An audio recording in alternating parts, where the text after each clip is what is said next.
Good morning all of you. हम पढ़ रहे थे क्वांटम मैकेनिक्स यूनिट हमारी सेकंड श्रोडिंगर डिफरेंशियल इक्वेशंस। ठीक है, इसमें जो हमारा टॉपिक चल रहा था वो था आयताकार विभव प्राचीर।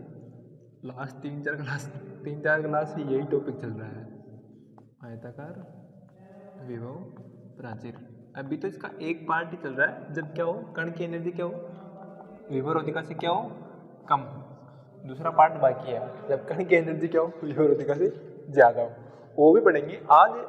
सब जब क्या हम ये पढ़ रहे हैं कि कण की ऊर्जा क्या हो विभवरोधिका से कम हो, उस कंडीशन में इसका रिजल्ट देखेंगे। हमें रिजल्ट क्या मिल रहा है। हमने लास्ट क्लास में कुल प्रायिकता भी निकाली थी। क्या निकाली थी? कुल प्रायिकता भी निकाली थी। तो सबसे पहले हमने उसके लिए दो चीज़ें निकाली थी, एक तो परावर्तन गुणांक और दूसरा निकाला था हमने पारगमन गुणांक। परावर्तन गुणांक और पारगमन गुणांक का जब हमने ऐड किया था, जब हम उनका संयोजन करते हैं तो हमें क्या प्राप्त होता है? कुल प्रायिकता प्राप्त होता है। और हमें जो कुल प्रायिकता प्राप्त हुई थी वो कितनी प्राप्त हुई थी? एक प्राप्त हुई थी। उससे पहले जब हमने परावर्तन गुणांक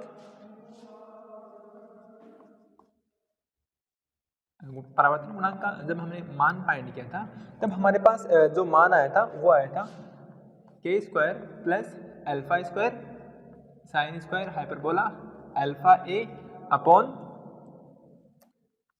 k square plus alpha square sine square hyperbola alpha A plus 4 alpha square K का स्क्वायर। ठीक है, और जब हमने ये था आर हमारा, फिर हम निकालते हैं पारगमन गुणांक। पारगमन गुणांक को किसे दर्शाते हैं? टी से डिनोट करते हैं। जब हमने उसका मान निकाला था तो वो हमारे पास आया था 4 alpha square K square divide by K square plus alpha square sine square hyperbola alpha A plus 4 square alpha square 4 alpha square K square. ये हमारे पास दो वैल्यूज आई थी, परावर्तन गुणांक और पारगमन गुणांक की दो वैल्यूज आई थी। हमने शायद इनको इक्वेशन नंबर ए और इक्वेशन नंबर बी हमने अंकित की थी। ठीक है, और हमने इन दोनों का जब योग निकाला r प्लस टी, जब हमने परावर्तन गुणांक और पारगमन गुणांक का जब हमने योग निकाला तो हमारे पास क्या आई थी? कुल प्रायिकता आई थी। और कुल प्रायिकता हमें क्या प्राप्त हुई थी? एक प्राप्त हुई थी। तो हमें कण की जो कुल प्रायिकता वो एक प्राप्त हो गई। जब हमने लास्ट जो टॉपिक पढ़े थे, हमने जब विभव सीडी पढ़ी थी वहां पर भी कितनी आई थी? एक आई थी। और उससे पहले 3D में पढ़ा था, 3D में बॉक्स के अंतर्गत जो कण की गति थी वहां पर भी प्रोबेबिलिटी कितनी आई थी? एक आई थी। कुल प्रायिकता कितनी होगी? ऑलवेज 1 होगी। ठीक है, अब एक चीज और, जब क्लासिकल मैकेनिक्स जब हम पढ़ते हैं तो वहां पे हमें ये देखने को मिलता है कि पारगमन गुणांक का मान क्या प्राप्त होता है? 0 प्राप्त होता है। क्या? 0 प्राप्त होता है। क्यों प्राप्त होता है? जब कण आपतित हो रहा है, जब कण आपतित हो रहा है तो x इक्वल 0 की कंडीशन होती है। जब हमने आयताकार विभव प्राचीर पढ़ी थी तो वहां पे हमने देखा था एक विभव सीडी विभव है, आयताकार विभव x इक्वल 0 या x इक्वल a। जब यहाँ से कण आपतित हो रही है उस कंडीशन में x इक्वल 0 पर क्या होता है? कण का परावर्तन हो जाता है। क्या होता है? परावर्तन हो जाता है। किसमें हो जाता है? क्लासिकल मैकेनिक्स क्या मानती है कि कण का परावर्तन हो जाता है, तो उस कंडीशन में वो पारगमित होगी ही नहीं। जब परावर्तन वापस हो जाएगा, इसी क्षेत्र में वापस परावर्तन हो जाएगा, तो वहां पे हमें पारगमन कहाँ को देखने को मिलेगा? तो जो क्लासिकल मैकेनिक्स है वो पारगमन गुणांक को मान क्या मानती है? 0 मानती है। लेकिन हमने गणितीय विवेचना की तो हमने देखा कि पारगमन गुणांक का मान 0 प्राप्त नहीं होता। ये दोनों में क्या विरोधाभास है? क्लासिकल मैकेनिक्स क्या कहती है कि पारगमन गुणांक का मान क्या आना चाहिए? 0 आना चाहिए। किस पर? x इक्वल 0 पर, क्योंकि यहाँ पर x इक्वल 0 पर कण का क्या हो जाता है? परावर्तन हो जाता है। जब परावर्तन हो जाता है तो पारगमन होगा कहाँ? इधर आएगी कहाँ? जब कण टकरा के वापस x इक्वल 0 पे इसी क्षेत्र में आ गई तो इसका पारगमन होगा कहाँ? यहीं पर परावर्तन हो गया। तो वो क्लासिकल मैकेनिक्स मानती है। लेकिन क्वांटम मैकेनिक्स क्या कहती है? वहाँ उसका पारगमन गुणांक का मान क्या होता है? ये होता है। ये दोनों में क्या विरोधाभास है? इसका हमने कंक्लूजन लिखा नहीं था कि क्या निष्कर्ष निकलता है, हम वो निष्कर्ष लिखेंगे। इसके बाद जो हम पढ़ेंगे वो नेक्स्ट पढ़ेंगे कि जब कण की एनर्जी क्या हो विभवरोधिका से अधिक हो, क्या हो? विभवरोधिका से अधिक हो। दूसरी एक और चीज, जब हमारे पास क्या आ गया? पारगमन गुणांक का मान क्या आ गया? हमारे पास ये आ गया। तो हमने देखा कि पारगमन गुणांक का मान तीसरे क्षेत्र में कण पारगमित हो रही है तो वहां पर हमें प्रायिकता प्राप्त हो रही है। और ये जो प्रभाव है वो प्रभाव कहलाता है रोधिका भेदन। क्या कहलाएगा? रोधिका भेदन प्रभाव कहलाएगा। जब हमें पारगमन गुणांक का मान क्या हो रहा है? कुछ प्राप्त हो रहा है, मतलब हमें पारगमन गुणांक दिखाई दे रहा है, लेकिन क्लासिकल मैकेनिक्स ये चीज नहीं मानती। क्लासिकल मैकेनिक्स क्या करती है, पारगमन गुणांक का मान क्या होता है, 0 होता है। तो ये जो प्रभाव कहलाएगा ये कहलाएगा रोधिका भेदन प्रभाव कहलाएगा। इसका भी हमें इस क्लास में नहीं, बाकी आगे ये टॉपिक खत्म होने के बाद वो टॉपिक भी पढ़ेंगे। वो टॉपिक क्या है, रोधिका भेदन, वो भी हम किसी न किसी टॉपिक से पढ़ेंगे। ठीक है, इसका निष्कर्ष लिखिए। ठीक है, क्लासिकल मैकेनिक्स के अनुसार चिरसम्मत भौतिकी के अनुसार, इसके नीचे लिख लेना, कल वाला जहां नोट छोड़े थे उनके ही नीचे, चिरसम्मत भौतिकी के अनुसार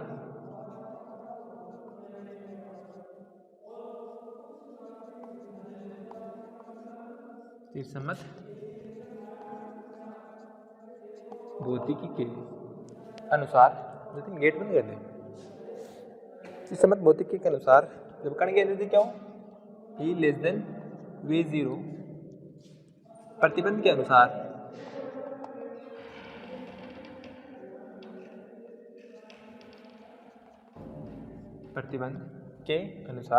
चिरसम्मत भौतिकी के अनुसार जब कण की एनर्जी क्या हो, V0 से कम हो, उस प्रतिबंध के अनुसार कण के पारगमन का मान,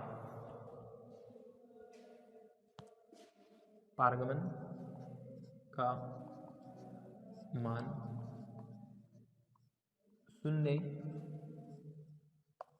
प्राप्त होना चाहिए। कब, जब कण की एनर्जी क्या हो, विवरोधिका से कम हो, उस कंडीशन में क्या होना चाहिए, पारगमन का मान क्या प्राप्त होना चाहिए, शून्य प्राप्त होना चाहिए। क्योंकि x इक्वल 0 पर उपस्थित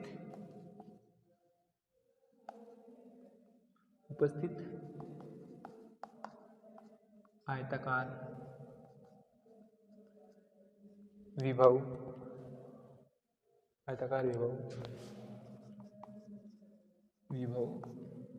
रोधिका से कण का क्या हो जाता है, परावर्तन। जब परावर्तन हो जाता है तो पारगमित होगी कहाँ, आयताकार विभव रोधिका से कण का परावर्तन हो जाना चाहिए,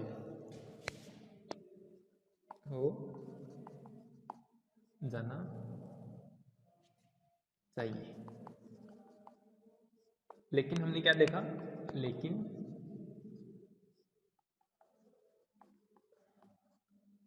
गणितीय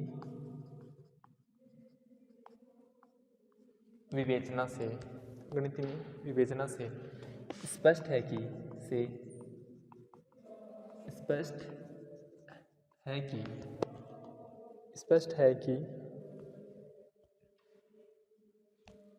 E लेस देन V0 के प्रतिबंध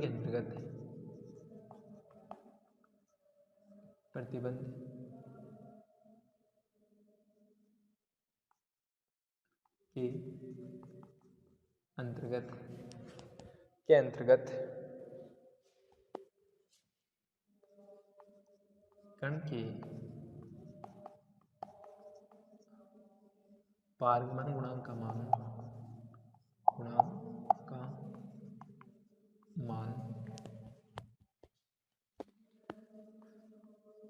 शून्य प्राप्त नहीं होता। क्या नहीं होता, शून्य प्राप्त नहीं होता। ये तो हमने देखा ही है, पारगमन गुणांक का मान ये आता है, हमारे पास शून्य नहीं आता। अर्थात इस स्थिति में कण का पारगमन संभव है। अर्थात इस स्थिति में कण का पारगमन संभव है। कब, जब कण की एनर्जी क्या हो, विभव रोधिका से कम हो, संभव है।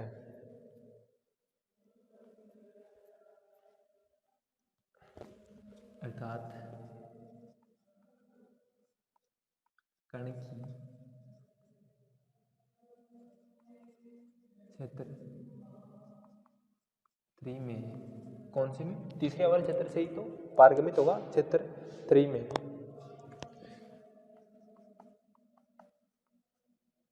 पारगमन की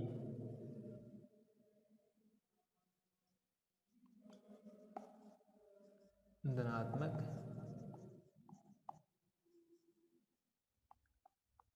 प्रायिकता होती है, जिसे होती है जिसे रोधिका भेदन, जिसे रोधिका भेदन या सुरंग प्रभाव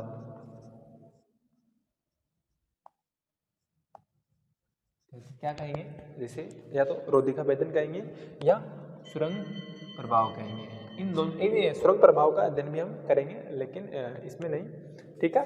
हमने क्या देखा कि क्लासिकल मैकेनिक्स क्या कहती है कि x = 0 पर आयताकार विभव से कण का परावर्तन हो जाना चाहिए, लेकिन क्या कहती है हमारी मैथमेटिकली हमने जब विवेचना करी तो टी का मान क्या हो रहा है, शून्य प्राप्त नहीं हो रहा। जब टी का मान शून्य प्राप्त नहीं हो रहा, तो उस कंडीशन में हम क्या कहेंगे, कण का क्या होता है, पारगमन होता है। जब पारगमन संभव है तो वो प्रभाव क्या कहलाएगा, सुरंग प्रभाव कहलाएगा, या उसको क्या कहेंगे, रोधिका भेदन कहेंगे। ये था आपका, जब कण की एनर्जी क्या हो, V0 से कम हो, उस कंडीशन पर हमारे पास ये कंक्लूजन निकलता है। और हमें एक चीज़ और देखने को मिलती है कि हमें सुरंग प्रभाव और पढ़ना है, एक टॉपिक और एक्स्ट्रा बढ़ गया है, इसी चैप्टर में पढ़ेंगे सुरंग प्रभाव, ठीक है।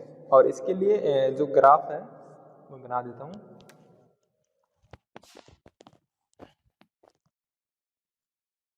ये हमारी आयताकार विभव रोधिका,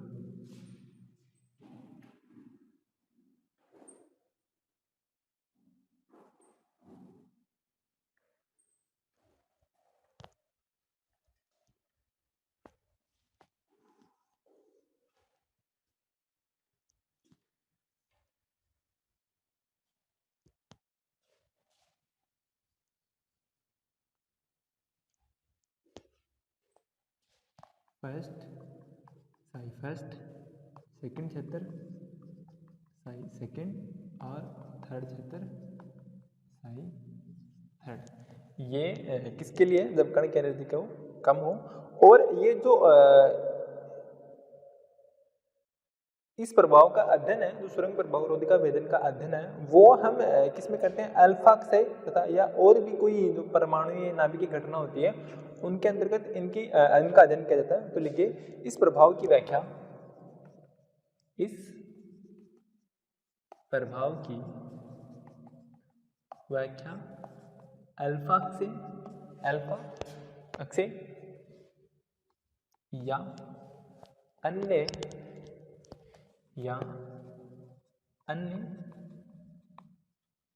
परमाणु व नाभिकीय घटनाओं में की जा सकती है। नाभिकीय घटनाओं में की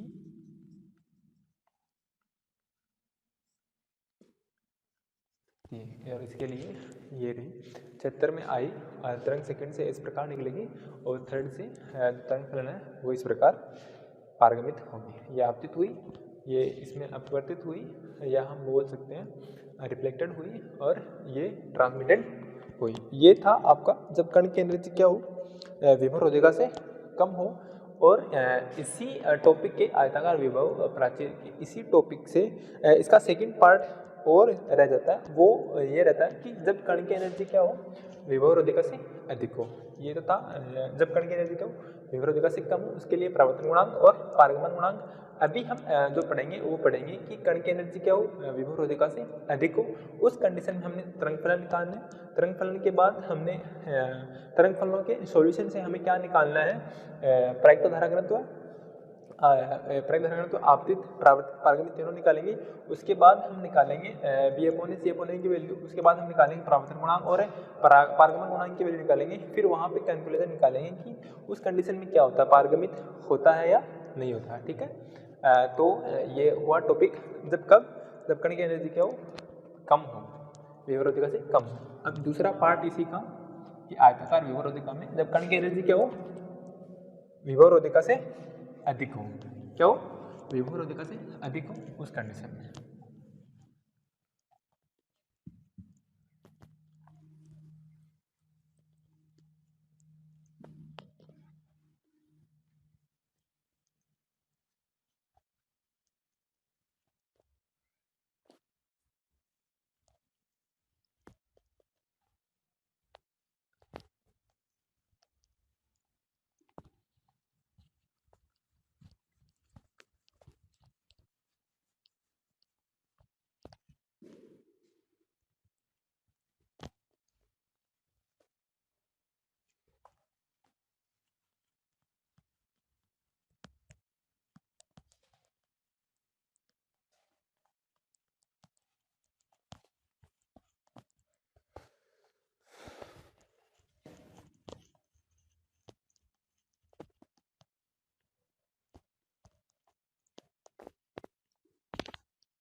अब दूसरा केस, जब केस फर्स्ट तो वो था जब कण की एनर्जी कम हो। अब दूसरा केस हम पढ़ेंगे यदि, अभी तक तो केस फर्स्ट ही चल रहा था, केस सेकंड। इस केस सेकंड में क्या पढ़ेंगे, जब कण की एनर्जी क्या हो, विभवरोधिका से कम हो। यदि हमने कण की एनर्जी के लिए ली हुई है, जब कण की एनर्जी क्या हो, विभवरोधिका से कम हो। यदि कण की ऊर्जा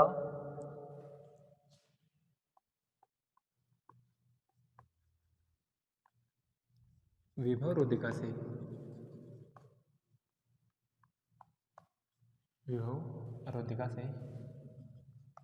अधिक हो।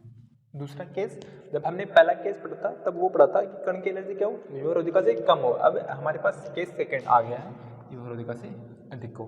तो उस कंडीशन में क्या होगा, तो क्वांटम के लिए जो हमारे पास, हाँ हमारे पास जो समीकरण थी वो क्या थी कि जब हम काल अनासिस श्रोडिंगर समीकरण का यूज करते हैं, क्योंकि हमारे पास हमें पता है कि स्थिति ऊर्जा क्या होती है, समय पर डिपेंडेबल नहीं होती, तो हम किसका यूज करेंगे, काल अनासिस समीकरण का यूज करेंगे। तो हम जानते हैं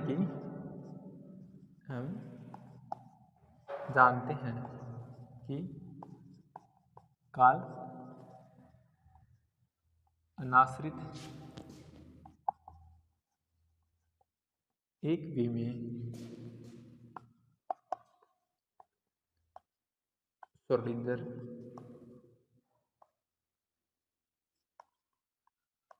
अवकल समीकरण से।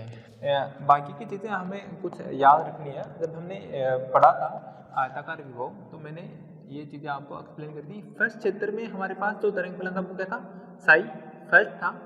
सेकंड में जो क्षेत्र था हमारे पास, उसके अंदर तरंग फलन क्या था, साई सेकंड था। और थर्ड क्षेत्र के अंतर्गत हमारे पास तरंग फलन कौन सा, थर्ड। इसके अंतर्गत स्थितिज ऊर्जा का मान क्या था, 0 था। और आयताकार विभव के अंतर्गत वी अक्ष का मान कितना था हमारे पास, V0 निहित विभवरोधिका थी। और थर्ड क्षेत्र के अंतर्गत जो हमारे पास स्थितिज ऊर्जा का मान क्या था, वो फिर से क्या था, 0 था। ये 0 यहाँ पे x इक्वल 0, ये x इक्वल a। 0 से कम के लिए फर्स्ट क्षेत्र, और 0 और a के बीच क्या था हमारे पास, सेकंड क्षेत्र। और x का मान जब क्या हो, a से बड़ा हो, a इधर है, a से बड़े के लिए क्या था हमारे पास, थर्ड क्षेत्र। ठीक है, तो ये चीज़ें भी आपको नोट करें, याद रखनी है, बार बार तो बताई नहीं जाएंगी।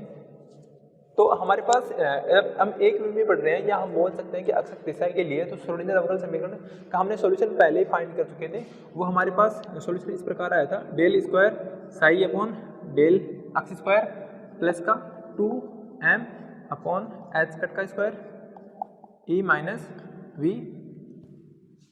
एक्स डायरेक्शन ले रहे हैं तो, और साई इक्वल 0। ये हमारी जब हमने greater than V0 less than V0 के लिए पढ़ रहे थे, तो वहाँ पर हमने ये समीकरण प्राप्त करी थी किसको हमने सोल्व किया था जब हमारे पास कालानासी समीकरण होती है एच कैरेट साई बराबर क्या होता है ई साई होता है, एच कैरेट यहाँ पर क्या होता है हेलेम्टोनियम संकारक होता है, उसकी वैल्यूज रखेंगे, फिर हमने इसको ट्रांसपोज करके हमारे पास ये इक्वेशन आएगी। और हेलेम्टोनियम संकारक की वैल्यू क्या होती है, एच कैरेट बराबर होता है माइनस का H caret square upon 2m del square psi plus या del square plus V X, या अक्स के नहीं ले रहे तो हम यहाँ पे आर लेते हैं, क्या लेते हैं आर कैरेट लेते हैं स्थिति के लिए। तो ये होती है हेलेम्टोनियम संकारक की वैल्यू होती है, वो वैल्यूज हम इसमें पुट करेंगे, फिर इसको ट्रांसपोज करके सोल्व करेंगे तो हमारे पास इक्वेशन ये आएगी। ये हम पहले ही कर चुके हैं, 3-4 बार कर चुके हैं, तो ये आ गए फर्स्ट इक्वेशन आ गई। अब हम अलग अलग चित्रों के लिए लेते हैं, पहले हम पहले चित्र के लिए निकालेंगे, वहां पर पहले चित्र में हमारे पास तरंग फलन कौन सा साई फर्स्ट है, वहां पर स्थिति ऊर्जा का मान कितना 0 है, और ये किसके लिए वेरी कर रहा है अक्स लेस देन v0 के लिए, जब अक्स का मान क्या हो 0 से कम हो उस कंडीशन में। तो पहले क्षेत्र के लिए पहला पॉइंट हमारा यही कि प्रथम क्षेत्र के लिए, अब प्रथम क्षेत्र में क्या क्या है, अक्स का मान क्या है 0 से कम है, तरंग फलन का मान हमारे पास क्या है साई फर्स्ट है, और हमारे पास यहाँ पर स्थिति ऊर्जा का मान भी कितना है 0 है। अब ये वैल्यूज कहाँ पुट करेंगे हम समीकरण 1 में, अतः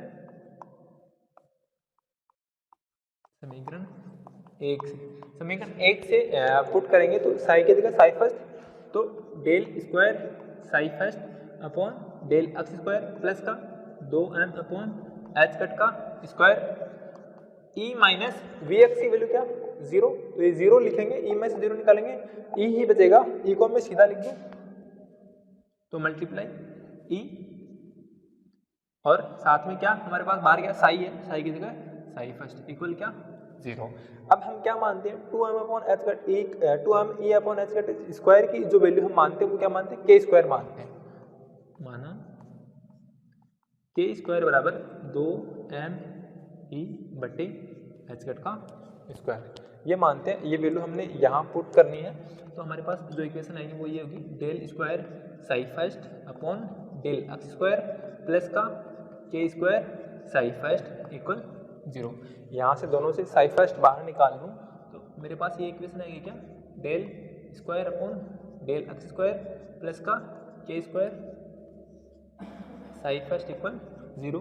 अब हमें पता है कि तरंग फलन का मान तो 0 हो नहीं सकता, क्योंकि we know that psi first है वो तो 0 के इक्वल होगा नहीं, तो इक्वल क्या होगा ये 0 के इक्वल होगी, जब ये 0 के इक्वल होगी, ये क्या है यहाँ पर डबल डेरिवेशन में शॉर्टकट में लिख रहा हूँ डी स्क्वायर प्लस का के स्क्वायर इक्वल क्या 0, यहाँ से डी की वैल्यू निकालेंगे वो क्या आएगी डी स्क्वायर बराबर क्या आएगा माइनस का के स्क्वायर, इधर ये प्लस में उधर जाएगा माइनस में, यहाँ से स्क्वायर को ट्रांसपोज करेंगे डी बराबर क्या आएगा अंडर रूट माइनस का के स्क्वायर, और अंडर रूट -1 किसकी वैल्यू होती है आईटा की वैल्यू होती है, सॉरी जब स्क्वायर से अंडर रूट में जाता है तो प्लस माइनस दोनों साइन आते हैं, तो प्लस माइनस अंडर रूट -1 की वैल्यू क्या होगी आईटा होगी, और के स्क्वायर का अंडर रूट क्या होगा क्या होगा, डी की वैल्यू क्या आएगी हमारे पास ये आएगी। और इस समीकरण के सॉल्यूशन से हमें पता है कि इसका सॉल्यूशन क्या आएगा, हमारे पास ये तरंग फलन है, तो अतः अवकल समीकरण का हल किस में लिखेंगे हम एक्सपोनेंशियल फॉर्म में लिखते हैं, तो साई फर्स्ट का कौन सी अवकलन समीकरण हमारे पास ये अवकलन समीकरण है, यह हम यहाँ पे के वैल्यू ले रहे हैं, तो इस अवकलन समीकरण का जो सॉल्यूशन आएगा वो क्या होगा हमारे पास ए, हम कोई आयाम मानेंगे तरंग का आयाम, और एक्सपोनेंशियल एक बार तो करेंगे प्लस के आइटा के, एक बार करेंगे माइनस के आइटा के, यहाँ पर जब प्लस के आइटा के लेते तो प्लस की आइटा के एक्स प्लस जब हमारे पास आयाम क्या है बी एक्सपोनेंशियल माइनस की आइटा के एक्स, एक बार हमने क्या लिया प्लस का आइटा के, एक बार लिया हमने माइनस की आइटा के, हमने क्या लिया एक बार प्लस के आइटा के एक्स लिया, दूसरा मान हमने क्या लिया माइनस की आइटा के, ये किसके लिए हमारे पास सॉल्यूशन आ गया फर्स्ट क्षेत्र के लिए हमारे पास क्या आ गई तरंग फलन आ गई, इसका मान हमारे पास ये आ गया, ये हम मान लेते हैं समीकरण नंबर 2 किसके लिए आ गया हमारे पास फर्स्ट क्षेत्र के लिए। अब हम निकालेंगे सेकंड क्षेत्र के लिए, सेकंड क्षेत्र में क्या है स्थिति ऊर्जा का मान तो v0 है, और अक्स की वैल्यू कहां से कहां तक वेरी करी 0 और a के मध्य, और वहां पे तरंग फलन कौन सा सेकंड है, तो द्वितीय क्षेत्र द्वितीय चित्र के लिए। द्वितीय चित्र के लिए क्या होगा, x का मान 0 और a के मध्य 0 और a के मध्य, और हमारे पास दूसरी चीज साई की जो वैल्यू है वो क्या है, साई तरंग फलन कौन सा, सेकंड है, और जो स्थितिज ऊर्जा की जो वैल्यू है वो क्या है, निहित विभवावधि का v0 है। तो समीकरण 1 में ये वैल्यू पुट करेंगे, समीकरण 1 से वैल्यू पुट करेंगे तो हमारे पास क्या आएगी, डेल स्क्वायर साई फर्स्ट की जगह यहाँ पे क्या आएगा, सेकंड, साई हमारे पास तरंग फलन कौन सा हो गया, सेकंड हो गया, del square psi second upon del x square plus का 2m अपॉन एच कट का स्क्वायर। बाद में देखो e माइनस वी एक्स है, तो यहाँ पे हमारे पास वी एक्स की वैल्यू 0 नहीं है, v0 है, तो यहाँ पे वैल्यू क्या आएगी, e माइनस v0, साथ में क्या साई सेकंड इक्वल क्या हमारे पास क्या आ जाएगा, 0 आ जाएगा, क्या आ जाएगा, 0 आ जाएगा। अब इस जो हमने पहले क्या माना था, तो हम e अपॉन एच कट का स्क्वायर, अब हमें इस पूरी वैल्यू को मानना पड़ेगा। इस वैल्यू को हम मानते हैं, माना 2m अपॉन एच कट का स्क्वायर e माइनस v0। एक चीज और याद रखना, हमने यहाँ पे e माइनस v0 इक्वल लिया, जब हम फर्स्ट सॉल्यूशन कर रहे थे तब वहां पे हमने लिया था कण की एनर्जी क्या थी, e लेस देन v0 था। जब हमने शुरू में किया था वहां पर क्या था, e माइनस v0 था। यहाँ पर कण की एनर्जी कम थी तो हमें वो किस में से घटानी पड़ रही थी, विभवावधिका से। वहां पे हमने v0 माइनस e में कन्वर्ट किया था, इस फॉर्मूले को v0 माइनस e में कन्वर्ट किया था, लेकिन हमारे पास यहाँ पे क्या है, कण की एनर्जी ज्यादा है, ज्यादा में से हम कम कर सकते हैं, इसलिए हमने साइन कोई चेंज नहीं किया, तभी हमने क्या रखा, e माइनस v0 रखा। जब हमने लास्ट टॉपिक किया था उसके अंतर्गत हमने इसको चेंज किया था, यहाँ प्लस क्या था, माइनस आया था, क्योंकि हमने vx माइनस e किया था। वहां पे क्या था, जो कण की एनर्जी थी वो क्या थी, कम थी, यहाँ पे क्या कण की एनर्जी ज्यादा है, तब यहाँ पर हम क्या लेंगे, e माइनस v0। ज्यादा डिफरेंस है नहीं, यहाँ पे एक डिफरेंस मिलता है कि उसमें क्या लेते हैं कि vx माइनस e लेंगे, क्योंकि वहां पर कण की एनर्जी कम थी विभवावधिका से, और यहाँ पे क्या कण की एनर्जी क्या ज्यादा है, तब e माइनस v0, और इसकी वैल्यू हम मानते हैं k1। यहाँ हमने इसको क्या माना है, k माना है, k स्क्वायर माना है, यहाँ पे इसको मानेंगे k1 का स्क्वायर। ठीक है, ये वैल्यू पुट करेंगे हम, वैल्यू पुट करने पे del square psi second upon del x square plus का, इसकी जगह ये वैल्यू रखेंगे तो k1 का square psi second equal 0। Psi second को बाहर निकालेंगे तो del square upon del x square plus का k1 का square psi second equal 0। Psi second तरंग फलन है, वो तो 0 हो नहीं सकता, तरंग फलन का मान तो 0 होगा नहीं। जब ये 0 नहीं हो सकता तो क्या मान होगा, 0 ये होगा। तो इसको अगर शॉर्ट में लिखूं डी स्क्वायर प्लस का k1 का स्क्वायर इक्वल क्या आ जाएगा, 0 आ जाएगा। यहाँ से d की वैल्यू निकालेंगे वो क्या आएगी,